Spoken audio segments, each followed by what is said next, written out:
Here we go, chapter 1. There was a heavy knock on the door, and I could hear my dog Candy running toward it, barking and howling furiously. I knew without looking at my watch that it was 8:30 and that the person pounding on the door was my best friend Augie. I also knew that I still had a few more things to do before I'd be ready to leave for school, and that Augie wouldn't be happy about waiting. "Coming!" I yelled down the stairs. It would have been faster and easier just to shout for him to come in, but Augie never wanted to walk in by himself. He was afraid of my dog. Actually, he was afraid of most of my animals. At least with the dog, he had good reason. Candy was not particularly friendly to anybody. She was part collie, part beagle, part lab, and all mean. I thundered down the steps, leaping down the last half dozen in one bound and landing at the bottom with a crash. I grabbed Candy by the collar and dragged her away from the front door and into the living room, pulling another door closed so she couldn't get back into the hallway. Come in, I called as I threw open the front door. "Sorry, I'll be ready in a few minutes," Augie said. "Yeah," I said, "I just have to feed and check on a few more animals," Augie said, finishing my sentence again. "Yeah, that's right," I said, nodding, as I started back up the stairs. "How did you know that?" "Big surprise," Augie said, following me. "It's not like I have to be a member of the psychic hotline to figure out what you're going to say." He pressed himself against the far wall as he passed by the living room. It was like he was afraid Candy would somehow escape and get at him. She growled ominously through the closed door. "Why doesn't that dog like me?" he asked. "She doesn't like anybody except me and my sister and father. If you don't live here, she figures you shouldn't be here. It would be a lot easier if you just met me in front of your house, but that would mean you'd have to be ready on time every now and again." "I have been ready on time sometimes," I said. "You have? When?" "I think it was the first day of school, remember?" "That was a long time ago," Augie said. "Not that long ago. We've only been in school for 5 weeks. 6, not that I'm counting, and that leaves 10 more weeks until Christmas break." "Actually, it does sound like you're counting," I commented, as I opened my bedroom door and Augie trailed in behind me. "School isn't that bad." "Not bad for you." Augie wrinkled up his nose as he entered. "The stink is too revolting. With so many animals in here," he said. "How many are there again?" "That depends." "Depends on what?" I gestured to the large wooden box attached to the window. "I don't know how many of my squirrels are in their nest and how many are outside. And Candy's downstairs, and my sister's cat is in her room. And of course my cats aren't allowed in the house, so... But how many would there be if they were all here?" Augie asked. I shrugged. 29? "I thought there were more." I shook my head. 1 dog, 4 cats, 6 squirrels, a rabbit, 2 hamsters, 4 rats, a gerbil, a grouse, 2 groundhogs, 4 iguanas, 2 budgies, and of course, the alligator. Of course, we wouldn't want to forget the alligator. My alligator Ollie sat in his pen, a wooden box almost 6 feet long and 3 feet wide that took up one whole end of my bedroom. Half of its home was filled with water and the other half with sand. Ollie was in the water right now, only his eyes and nostrils visible above the waterline.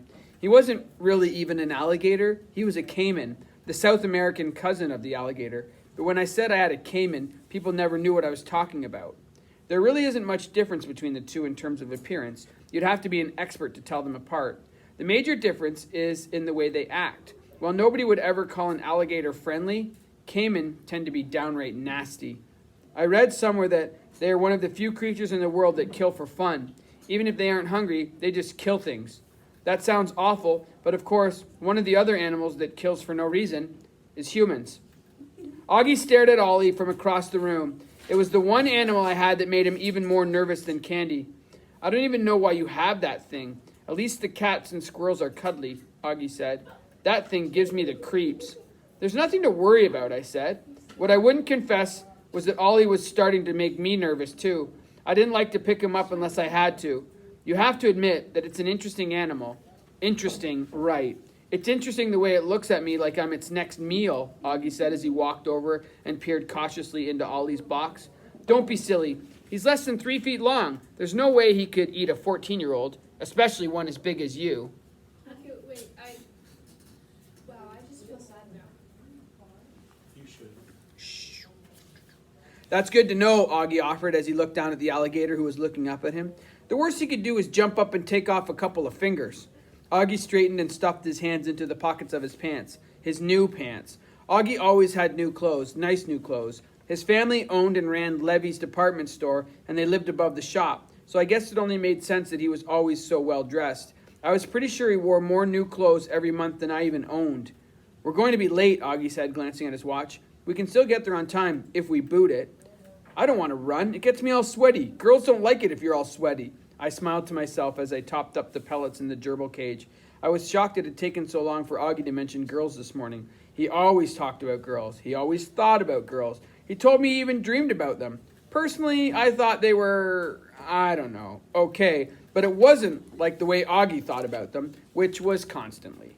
Maybe it had something to do with our ages. We were in the same grade, but there were 2 years difference between our ages. I had skipped a grade, and Augie had failed once. Augie didn't ever do that great in school. What I didn't understand was why he didn't do well in school. He was probably, make that definitely the smartest kid I knew. He knew things about sports and news and people and buses and subways. When we went downtown on Saturdays, he always took the lead. He could find his way around the city better than I could get around the neighborhood. I've just got to check on the squirrels, I said, as I walked over to their nest. It was another big wooden box, this one attached to my bedroom window. My father had made it and recut the glass so it would fit in the window. The squirrels could climb into the nest from the outside, and I could check on them by opening up the back. That meant they couldn't come into the house unless I invited them, but they had a safe place to sleep. My father was a carpenter, so he was pretty good at making things, and he also knew lots about animals. He said that this would be the closest thing we could make to the nest they used to share with their mother before she was killed. We'd found a dead squirrel out in front of our house in the spring. My father said that he knew it was a mother with babies because most of the hair on her tail was missing. They pull the hair out to line their nests to keep their babies warm. It was awful thinking about those poor babies on their own in a tree someplace, waiting for their mother and slowly starving to death.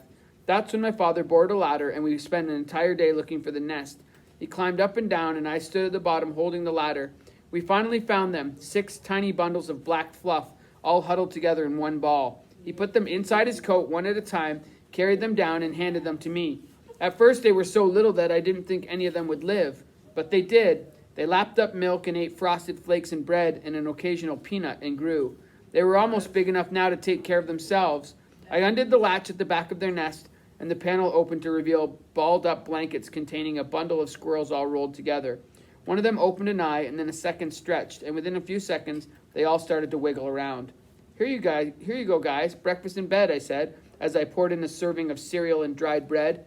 They are cute, Augie said. That was so cool when you took them in to show the class last year. That was only a few weeks after I'd originally found them. And I brought them in to show to our science teacher, Mr. Johnston. The girls loved them, Augie said. Girls love squirrels. It's funny, I said. Squirrels, they like, and rats they hate. And if you think about it, the only difference between the two is that squirrels have fancy tails. I pushed the panel back into place, leaving the squirrels free to go outside, but not to come into my room. Okay, I'm ready. Let's get going, I said. About time. I took a last look back into my bedroom before I closed the door behind me. I was positive they'd all be okay for the day. Well, almost positive. Maybe I should just go back and check one more time. I hesitated at the top of the steps. Come on or I'm going without you, Augie yelled up the stairs. I started after him. I'll meet you on the porch. I have to let Candy loose. Augie headed out, anxious to get some distance between him and my dog.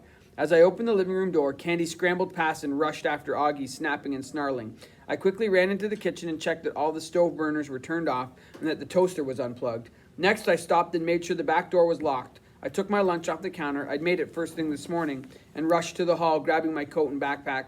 I put both my lunch and my coat inside the pack and slung it over my back.